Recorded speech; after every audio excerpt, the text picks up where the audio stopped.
તમારું નામ? અજયસિંહ, રીબડા ખાતે એક સંમેલન યોજાવાનું છે. અનિરુદ્ધસિંહ જાડેજાના સમર્થનમાં શું છે આપ સંમેલન?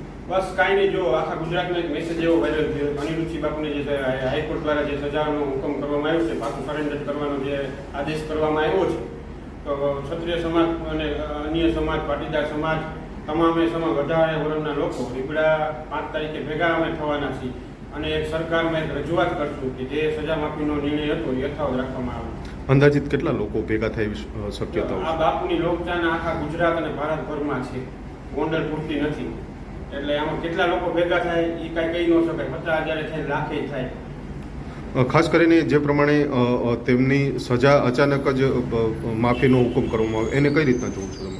એ તો કાયદાનું કામ કરે, કેમ કે જે હાઈકોર્ટે જે તે સમયે નિર્ણય હતો ડિસિઝન 1 લાખ ઠેરવું છે, તો હવે પાછો સરકારમાં એ કીધું છે કે 2 મહિનામાં સરકાર કમિટી બેસીને નક્કી કરે, તો 2 મહિનામાં સરકાર નક્કી કરીને સજા માફી કરી શકે છે. કેમ કે બાપુ 18 વર્ષ કરતાં પણ વધારે સજા ભોગવેલું હોય.